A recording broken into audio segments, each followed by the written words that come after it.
Hey guys, Happy New Year!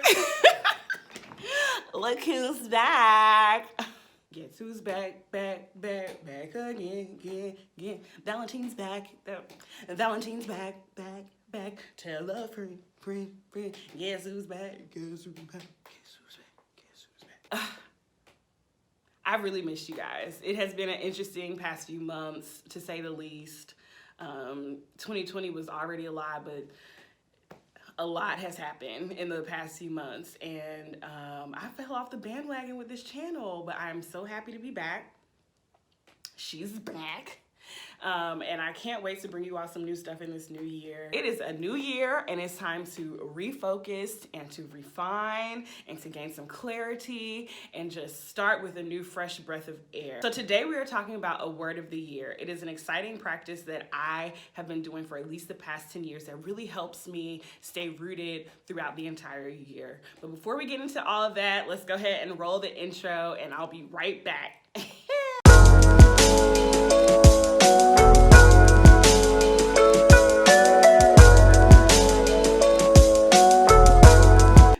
And welcome to my YouTube channel. My name is Valentine Tarisse, and here I talk about wellness, lifestyle, and I share my dramatic antics. If you are new here, please go ahead and hit that subscribe button and also hit the bell so that you'll be notified when I upload on Sundays and Wednesdays. And I will actually do that this year.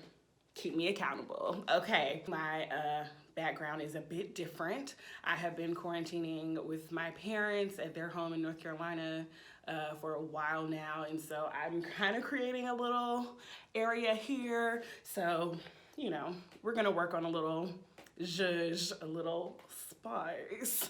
But for now, you're gonna deal with this white backdrop. Many of us have a variety of practices that we honor at the top of the year, from vision boarding and dream casting and goal setting and all of the works.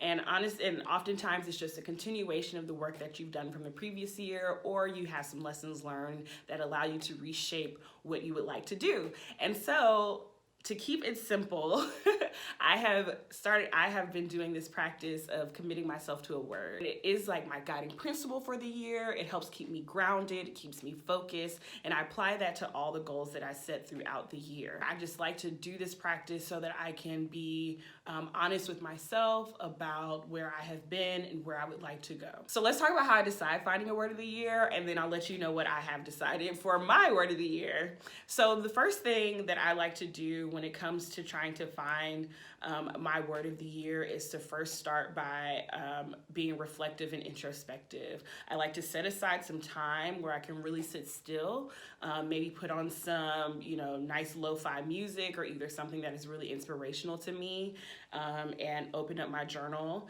and be reflective. So in your time of reflection, really think about what worked for you the year before. What moments brought you joy? What moments brought you peace? What moments brought you excitement, happiness? What brought you health? What brought you wellness? What brought you light? And how can you continue those? And then also be mindful of the things that did not work. What brought you pain? What brought you sadness? What brought you strife? What brought you to hard times? And how can you better attack those moments? Because we all know that painful times do come. It is, we cannot avoid that. And Lord knows in this time, this has been like a continuation. We are still seeing a lot right now. And so how can you better prepare yourself to experience hurt? How can you better prepare yourself to experience grief? But also, are there specific things that occurred in the past year that you can maybe remove yourself from, or were there moments that you could have exercised better boundaries? And the next step for me is prayer and meditation, and that goes hand in hand with visualization and imagination. So I like to take some time after I've had all this time of reflection to speak to a higher being, speak to God, and have a conversation be prayerful and be celebratory about the great moments, and ask for help and guidance in the areas that need improvement.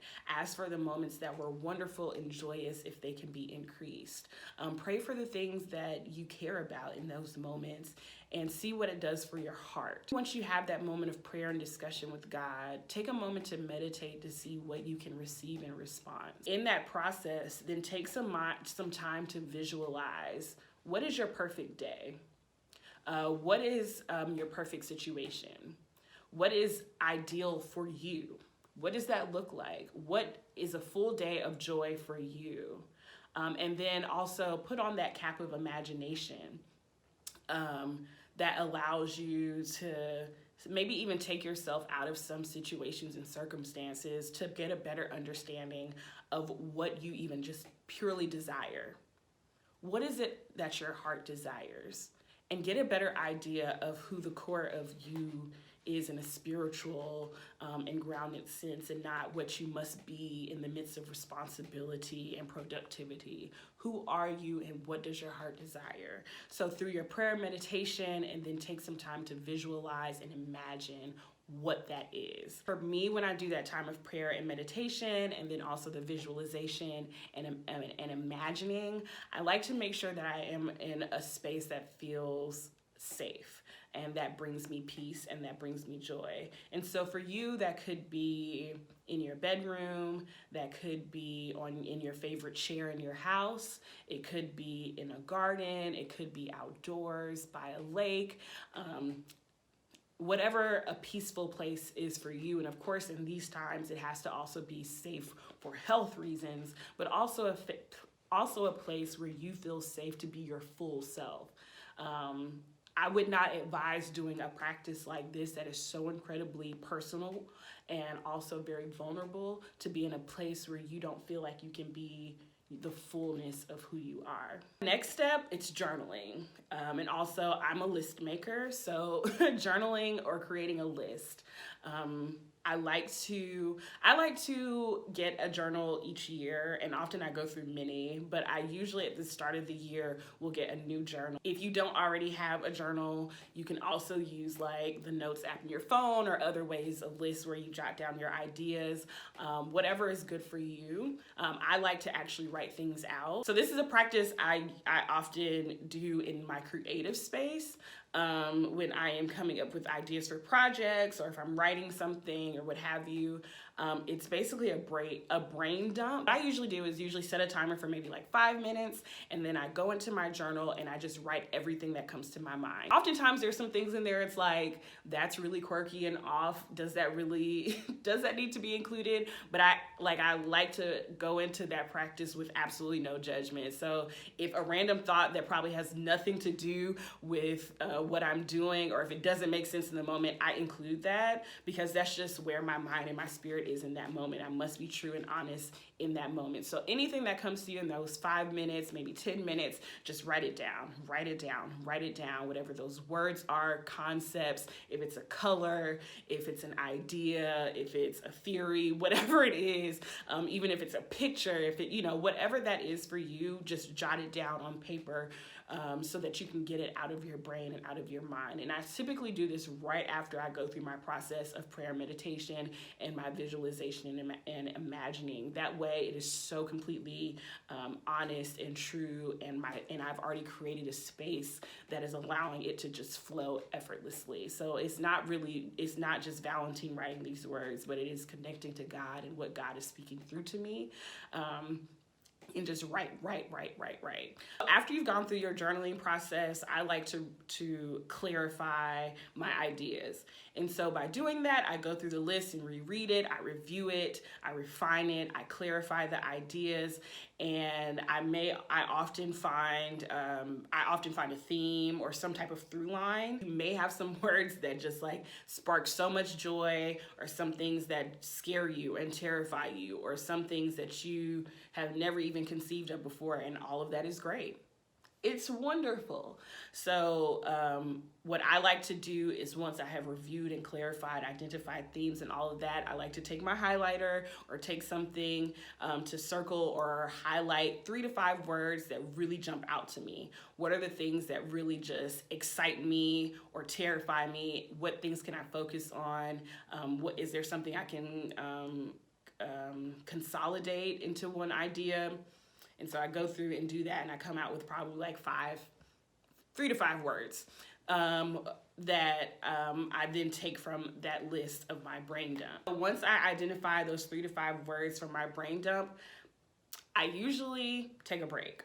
I take a few hours, sometimes a few days. This time around, I took a few days where I just needed to let that marinate in my soul. And usually with me, out of nowhere often, well, I won't say out of nowhere, but you know, I can be in the midst of something else and I just get conviction. But that's how I operate. You may need to sit down with those 3 to 5 words and really talk yourself through it and have a conversation with yourself. And oftentimes I need to go through and say, is this something that I'm just like kind of interested in? Does it just intrigue me? Or is this something that I truly want to be committed to? I often have just conviction about it. For other people, they may need to sit there and study it to, you know, really have a conversation with themselves to better understand what is actually of value to you. So the word that I came up with this year, drum roll please, is discipline. Discipline is something that I have struggled with my entire life. In this time when there's a lack of structure or let's say a change in structure, it has really been very challenging for me. There were periods of this quarantine life where I was like on it, like I had a routine, like I was killing it, and then of course, you know, I just stopped killing it. And you know, and honestly, after this year, just remaining healthy and sane is saying a lot. And alive is saying a lot. But I do know that I am my best self beyond just being productive and how I can be best for the sake of work. My best version of myself requires discipline. And as much as I would like to, you know, I'm just like, oh, I like to go with the wind and I'm a free spirit. The best version of myself has structure. And so my word this year is discipline. And I'm really excited though. I'm like so very scared. I'm really excited to go on this journey because I want to create new habits that will make me a better Valentine. It's not something that I am naturally good at least I think, but it's possible. I know it's possible, but I do want to remain consistent. And having it here, guys, I just need you all to hold me accountable. Through discipline, I hope to accomplish growth.